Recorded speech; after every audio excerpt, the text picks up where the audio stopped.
Assalamualaikum warahmatullahi wabarakatuh. Iki ngaji santai-santai napa muhasabah.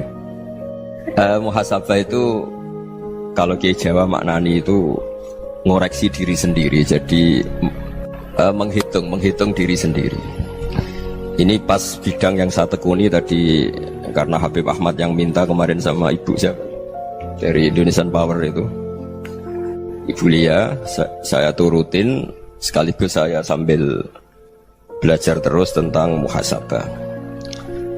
Dalam konteks Indonesia, muhasabah itu sudah jadi perilaku ya. Karena dulu orang tua saya, guru-guru saya kalau ngandani itu, bayangkan kalau kamu jadi dia.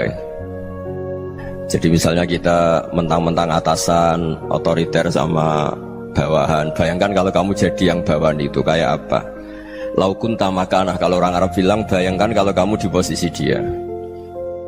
Makanya guyonannya orang-orang Indonesia itu kan orang ngaramkan judi gitu, bareng dikasih tahu. Tapi yang menang anak jenengan, alhamdulillah. Ternyata ngaramkan itu karena ada anaknya. Kalau anaknya yang menang ya seneng. Meskipun itu guyonan, tapi saya punya padanan itu dalam kitab hikam. Nabi Ibrahim itu Khalilur Rahman, tentu bencinya minta ampun sama yang namanya maksiat. Suatu saat beliau diterbangkan di alam malakut. Itu kalau di hikam saya halaman 15 juga. Saya masih ingat betul. Mungkin kalau Anda beda halaman karena beda cetakan. Setelah diterbangkan di alam malakut, diperlihatkan sama Allah. Ada orang pezina, ada orang syaribul khomri, ada orang mabuk, ada orang macam-macam. Allah tanya sama Nabi Ibrahim, bagaimana pendapat kamu Ibrahim tentang mereka yang maksiat? Kata Nabi Ibrahim, ya Allah, habisi saja mereka. Mereka hidup di bumi engkau, makan rezeki engkau, kemudian mereka tidak taat sama engkau. Singkat cerita di fase itu, saya ulang lagi di fase itu, Allah nurutin sampai sekian peristiwa, mungkin 3 atau 4. Sudah, setelah sekian tahun Nabi Ibrahim lupa peristiwa itu, kemudian beliau diminta menyembelih anaknya. Ini versi kitab hikam. Memang versinya banyak tentang kenapa Nabi Ibrahim disuruh menyembelih anaknya. Ketika mau menyembelih anaknya, Nabi Ibrahim ragu. Huwa samratu fuadi, anak saya ini buah hati saya, kenapa engkau suruh menyembelih? Terus kata Allah, apa kamu tidak ingat ketika kamu saya angkat di alam malakut, kemudian kamu usul bunuh-bunuh, saya tidak mempertimbangkan usul Anda, tapi kenapa sekarang saya merintahkan kamu mikir gitu? Terus, ya karena ini anak saya ya Allah. Terus kata Allah, rumang samu wong sing kon mateni gak gawean kau sing gawe kowe enak wae usul mateni. Sebenarnya saya yang bikin, kemudian Anda enak aja usul membunuh. Semenjak itu Nabi Ibrahim itu di eranya itu asfaqun nas, orang paling sayang sama manusia. Karena kadang kita keras itu ya kebetulan tuh udah anak kita, ada keluarga kita. Cara orang Jawa itu kan gitu ya, kalau ada perempuan terus macak yang macam-macam pakai sepeda motor cowok, terus wah itu luput suwo, semoga-moga gini. Tapi setelah dikasih tahu, niku ponakane jenengan, semoga-moga selamat. Jadi jangan-jangan kemarin ahli ma'asi itu kebetulan tuh tidak keluarga kita. Kalau keluarga kita yang pernah salah pada kita, semangat kita mintakan maaf. Jangan-jangan kita didikte hukum sosial gitu. Jadi orang yang salah, kebetulan tuh orang yang menservis kita. Atau keluarga kita, atau orang dekat kita, jangan-jangan semangat kita mintakan ampun. Tapi kalau sama orang lain, kebetulan musuh kita semangatnya minta itu kena azab.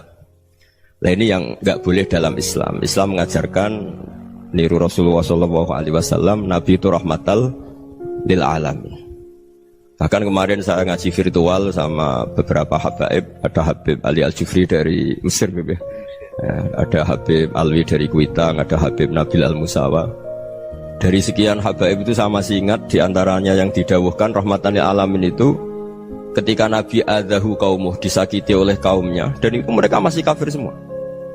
Itu mereka dapat doanya Nabi, Allahumma hdi qaumi fa innahum la ya'lamun. Kayak apa baiknya Nabi, orang yang menyakiti, yang melukai, tapi Nabi masih berdoa, Allahumma hdi qaumi fa innahum la ya'lamun. Sayyidina Umar dapat doanya Nabi itu ya khina kana kafiran, ketika masih kafir didoakan, Allahumma aizzal Islam bi Umar. Itu ketika masih kafir. Itu pelajaran bagi kita bahwa yang sedang tidak cocok pun itu berdapat doa kita.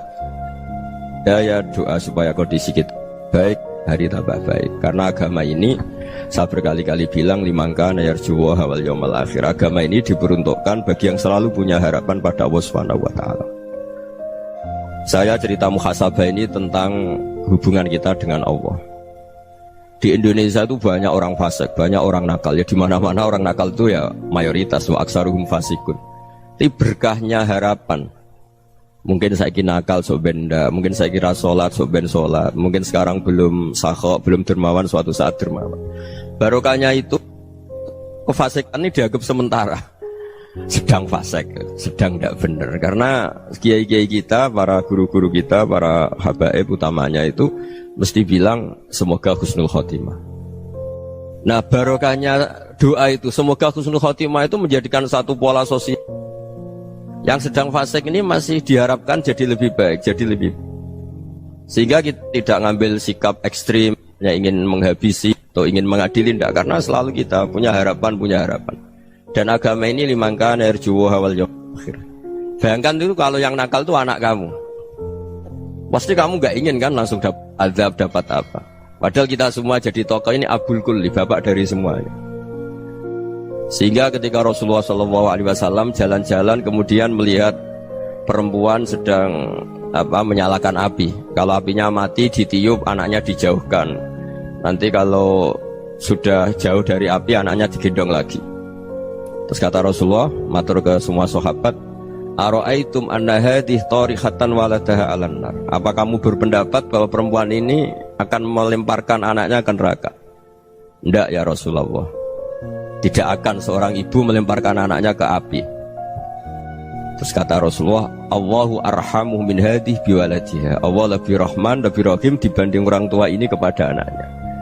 Ini yang harus kita kenalkan terus, kita kampanyakan terus, supaya orang hubungannya dengan Allah itu nyaman, asik. Sehingga dengan demikian selalu ada harapan bahwa yang sedang nakal ini suatu saat tobat.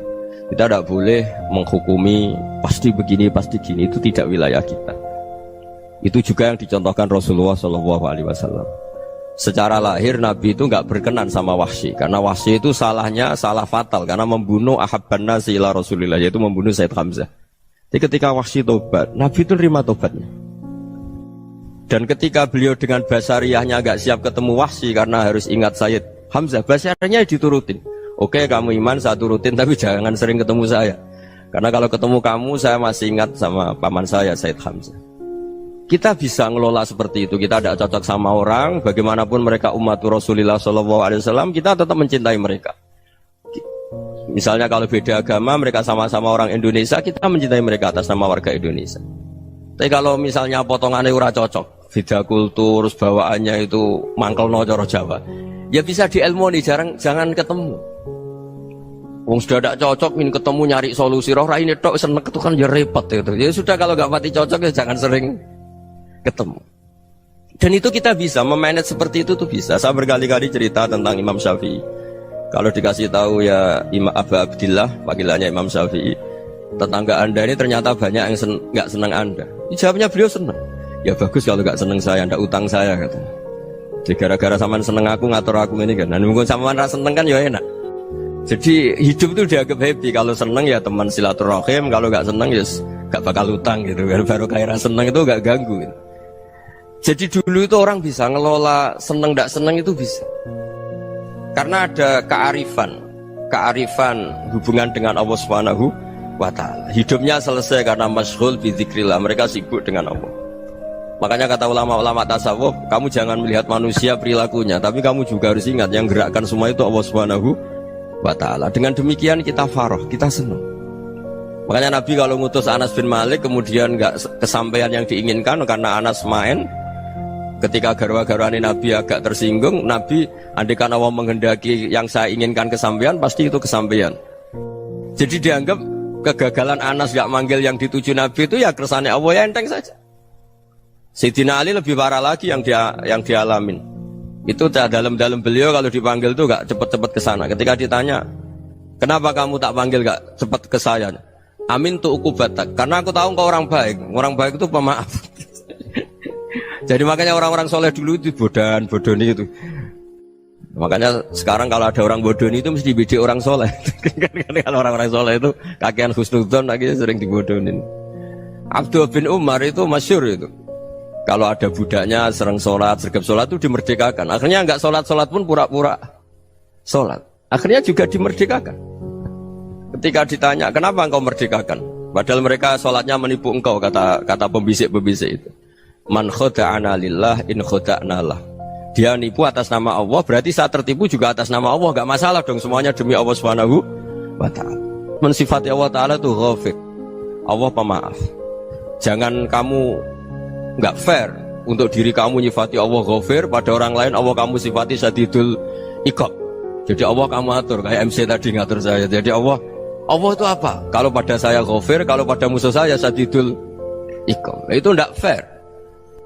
Kalau Anda punya harapan kepada Allah karena Allah Rahman Rahim, Allah ghafir, sebenarnya Allah pada musuh kita ya bisa saja Allah ghafir, bisa saja Allah Rahman Rahim. Sehingga kita melihat orang lain yang kita tidak cocok itu ya enteng saja. Itu min ummati Rasulillah sing tanaluhu syafa'atuh, tanaluhu sa'atu rahmati, tanaluhu fair. Jangan dengan kita kayak mesti dapat rahmat. Jangan orang lain kayak Allah pasti syadidul iqab. Itu tidak boleh. Sehingga ketika ada orang Badui, singkat cerita orang Badui ini kencing di masjid, semua sahabat membentak dia. Yang nggak bentak hanya Nabi tok. Saking mangkalnya orang ini karena semua sahabat bentak kecuali Nabi. Setelah dibenarin Nabi, terus Nabi nyuruh sobu ali dhanuban min ma'in. Setelah disucikan masjid itu, dia berdoa keras sekali. Allahumma arhamni wa Muhammadan wa la tarham ma'ana ahadan. Ya Allah, yang berhak dapat rahmatmu hanya saya dan Nabi Muhammad, yang lainnya jangan. Karena yang lainnya itu jengkelin, gitu aja saya salah dimarah-marahin gitu.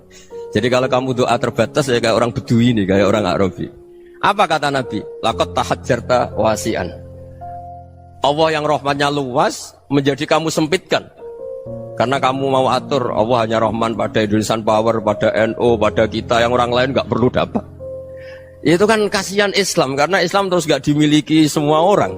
Allah nggak dimiliki semua orang, Rasulullah nggak dimiliki semua orang karena dipek NU, dipek ormas tertentu, dipek nggak boleh seperti itu. Nggak boleh takhasyar tawasian kata Nabi, nggak boleh mempersempit zat yang rahmatnya itu luas. Ini semoga etika ini kita pakai di Indonesia. Yang sedang fase kita harapkan lebih baik. Yang sedang nggak dapat hidayah kita doakan dapat apa? Hidayah.